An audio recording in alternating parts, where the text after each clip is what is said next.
From the Global Times, I am Mulan. Welcome to the GT Podcast with Mulan, a one-stop shop for the Global Times take on top China and global news. In today's podcast, over the past week, global media attention has been fixated on the Wagner incident in Russia. How does China view the remarkable incident?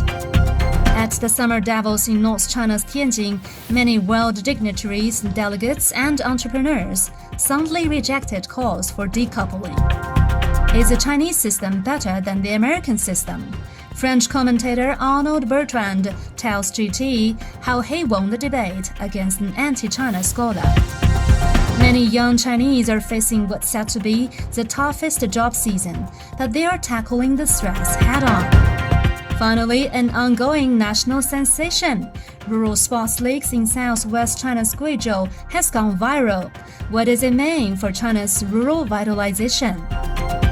Russia's Wagner private military group staged what has been described as a mutiny, which has dominated global media headlines for an entire week, even though it ended within 24 hours.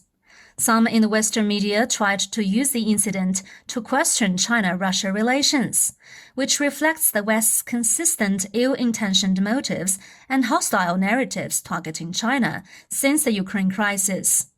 In China's first official response to the incident, the Chinese Foreign Ministry issued a brief statement on Sunday night, stressing that this is Russia's internal affair.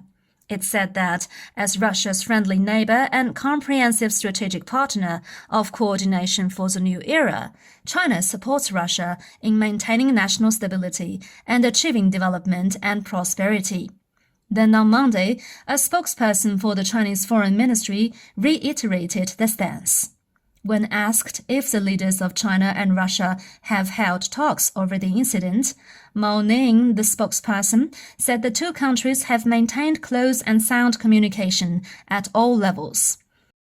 In stark contrast, Western officials and media outlets seized the incident to make all kinds of claims against Russia and Russian President Vladimir, with many making grim predictions about both the country and its leader.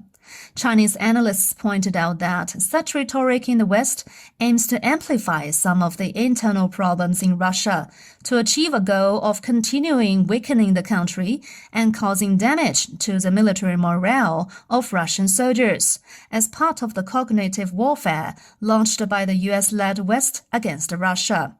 Song Zhongping, a Chinese military expert and TV commentator, said, Putin settled the Wagner mutiny in a very short time, showing that he has the ability to solve the problem.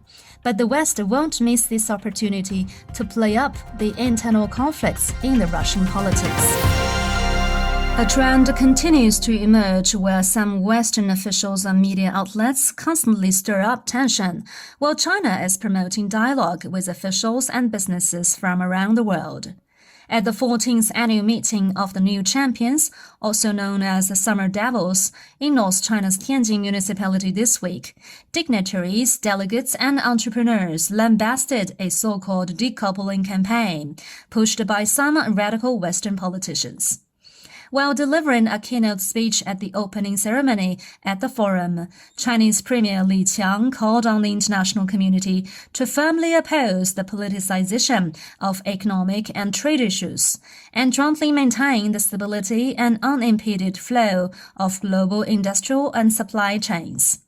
De-risking and reducing interdependence are a false proposition as the global economy has already become intertwined. The so-called risk should not be the judgment of a government or an organization, but concerned companies and participants of production, Premier Li said. Barbados Prime Minister Mia Amon Motley, Vietnamese Prime Minister Pham Minh Chinh, New Zealand Prime Minister Chris Hipkins, and Director General of the WTO, Ngozi Okonjo-Iweala, attended the forum, where the notion of decoupling was lambasted.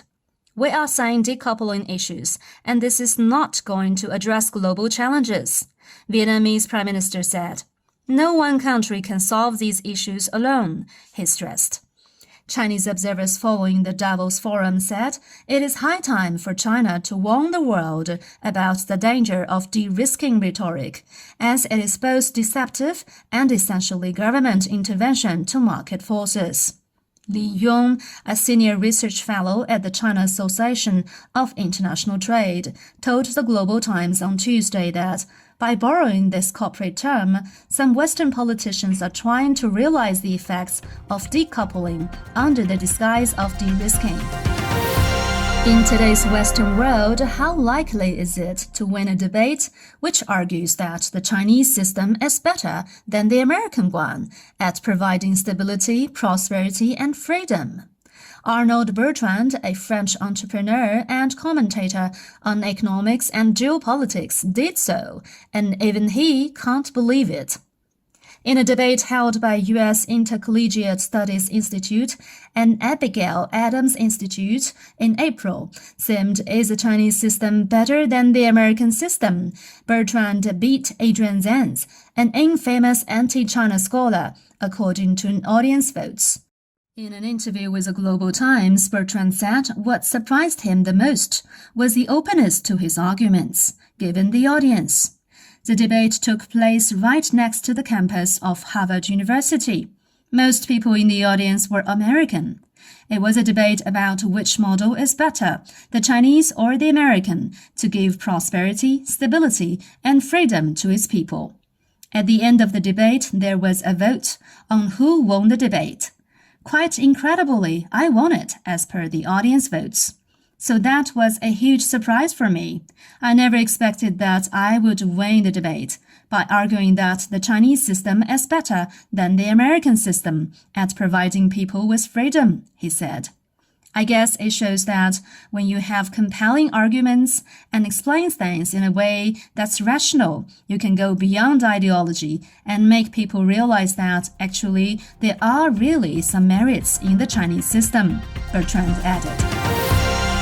The COVID-19 pandemic, the record high in the number of graduates, and the rapid pace of social change brought about by the Internet era have created certain problems and challenges for young people entering society today more than ever before. How some Chinese youngsters cope with rising stress and anxiety has sparked widespread attention.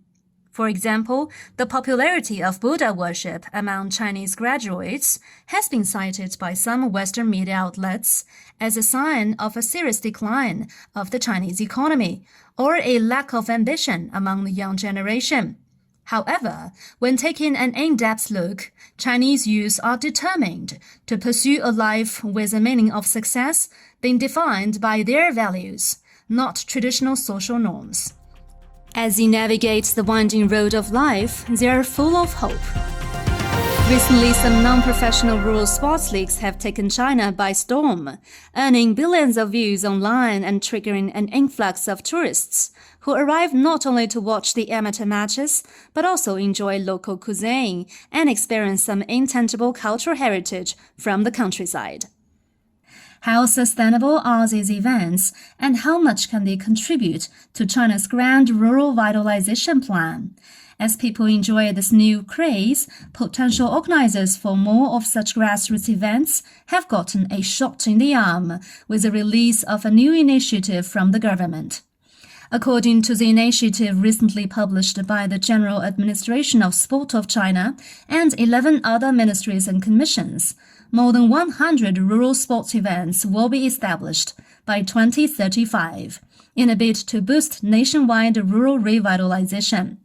The new plan corresponds to the National Fitness Program for 2021 to 2025, announced by the State Council of China in August 2021. The major goals are to get 38.5% of the overall population to participate in sports regularly by 2025, showing China's ambitions in making sports and fitness a key pillar of national development. That's all for this edition of the GT Podcast with Mulan. Make sure to follow the Global Times on Twitter and Facebook to stay tuned. You can also check out our podcast, articles, and much more on our website at globaltimes.cn. Thank you.